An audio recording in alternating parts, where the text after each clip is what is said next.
You know what most people are still saying? What the hell was this no kings about? What was this about? What was it? It's not good to have a rally where people are asking, what the hell was that about?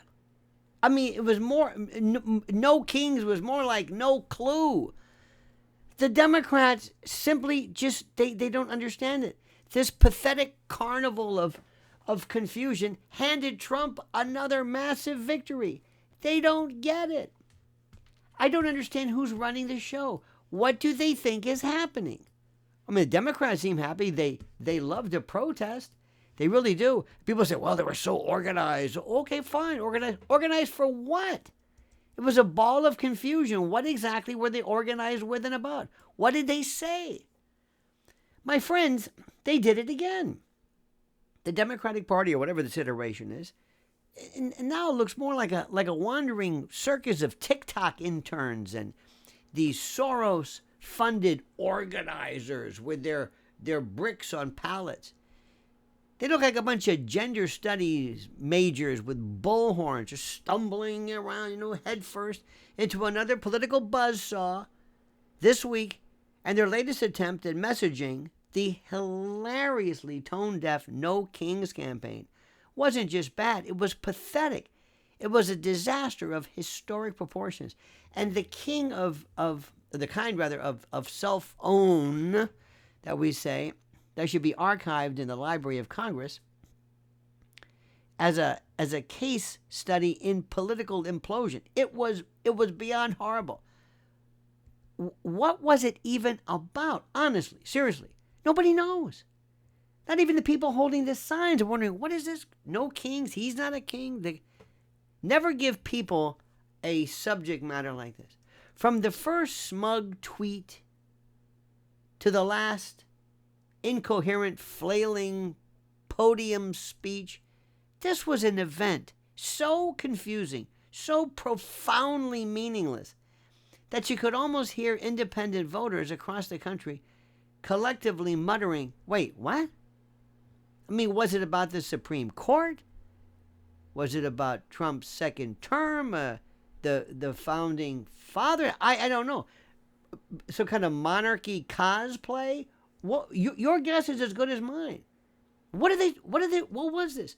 The whole charade was wrapped in this dusty rhetorical sandwich of half-baked nonsense. Historical references, lukewarm outrage, contrived, formulaic, performative, like we're upset about what? We don't know, but we're upset. Low energy theatrics, and they called it No Kings. But if there was a real message hiding beneath this performance-based, whatever, these slogans and sad-faced emojis, it was this: we have no idea what we're doing. No kings, no clue. Trump's poll numbers just went up again. I mean, let's just get this out of the way. Donald Trump won this week without lifting a finger, while Democrats were out, chanting "No Kings" like kind of these angst-filled teenagers upset about God knows what. Trump was doing what he does best: dominating headlines, rallying support, reminding the American people what leadership looks like in this incredible parade over the weekend. Say what you want, people loved it.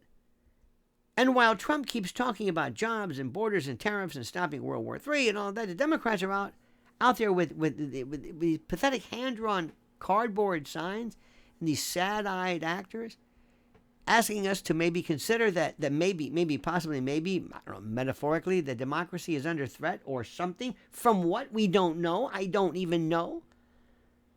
No wonder the latest post-rally polling shows Trump rising about 3 points. This is among independents. And even suburban moms are rolling their eyes so hard they've got vertigo. They're wondering, what is this? This is a parade of losers and grifters and Antifa performance protesters, professional victims. So let's talk about the actual event for a second, okay? Imagine the worst open mic night at some Portland, I don't know, vegan cafe or something. Except Every performer is a sitting Democrat or a media intern from MSDNC. There were speeches about power structures, patriarchal hierarchies, colonial echoes, and of course, the eternal cry of the left, this is not who we are, or something like this. I guess. Spoiler alert, yes it is. This is exactly who they are.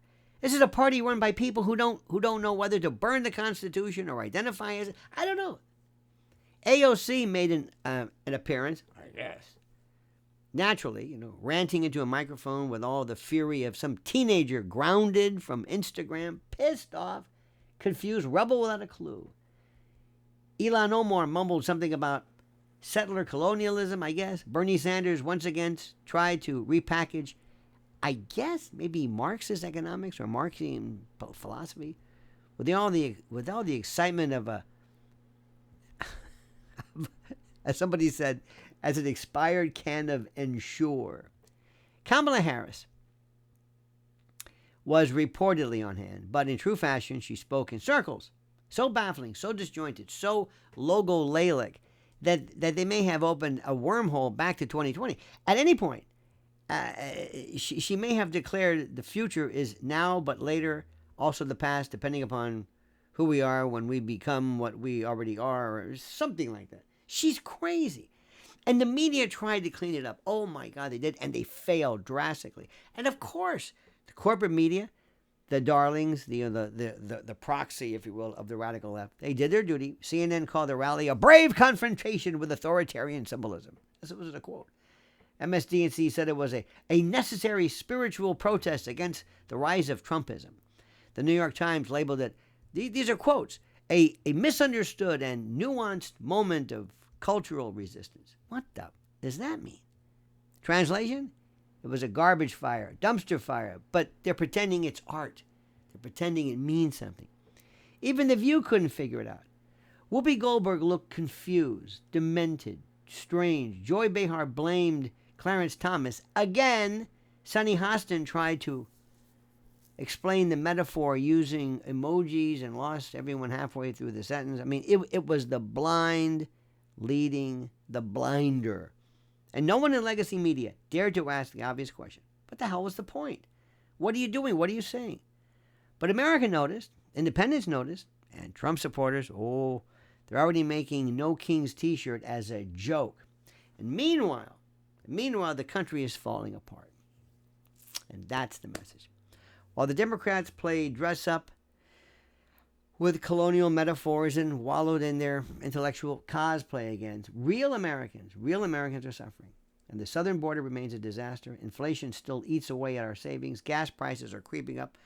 The threat of war looms large. Our kids are being indoctrinated. Our cities look like escape rooms. And the DOJ is acting, I don't know what. I'm not even sure what they're doing. I'm not even sure. And what's the Democratic response to this? No kings. Now listen, things aren't perfect in the Trump camp. I'm not saying they are for me. I'm not, and if you listen to me, you will know this. But my God, there's no comparison. There's no choice. That's right. They're worried that Trump might get too much power while they casually let unelected bureaucrats, NGO warlords, and big tech commissars run the country like some globalist banana republic. They scream about authoritarianism while cheerleading mandatory censorship and corporate surveillance and digital currency control. Well, look, at least nobody's wearing a crown, right? I mean, at least that's the story. The irony, and this is important, the irony is staggering. And it works like this. The beautiful irony. The Democrats are the actual monarchists. They want to rule by decree, by technocrat, by deep state. They want the CDC to run your life, the Fed to own your money, the FBI to decide your rights. Well, maybe not now. They want a world where sovereignty, individualism, faith, family, freedom are relics of a past they're desperate to erase. That's what they're about. And now they're pretending to be revolutionaries. Listen.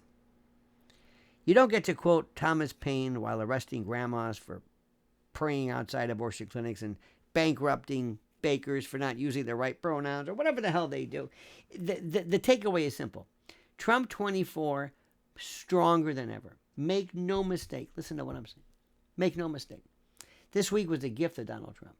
A beautiful, shining example of how feeble, incoherent, and out of touch the Democrats have become. They can't win on ideas. They can't even complete a sentence. And the American people see it. They don't want weird metaphors. They don't want incoherent, semiotics on placards. They want gas under $3. They want a secure border, safe cities, a commander-in-chief who doesn't look like he's lost in a Home Depot parking lot. They want control. They want Trump. So to the Democrats, thank you. Thank you for reminding America what a joke your party has become. Keep the cringe coming. Keep the TikTok sermons and cardboard slogans or whatever the hell it is coming. Keep handing victories to Trump without him even needing to show up. Because every single time you open your mouth, the MAGA movement gets louder and sharper and more inevitable. No kings? Fine. We'll settle for a lion. And his name is Donald Trump. How do you like that? Now, they may not like this, but frankly, I don't care. What do you think? That's what I want to know. My friends, please let me know. Sign up. Make sure you subscribe to the channel. Like this video. Hit that little bell so you're notified of live streams and new videos or whatever you do. I beg, beseech, implore, tune, and implore you, my friends, to, as always, comment as you see fit.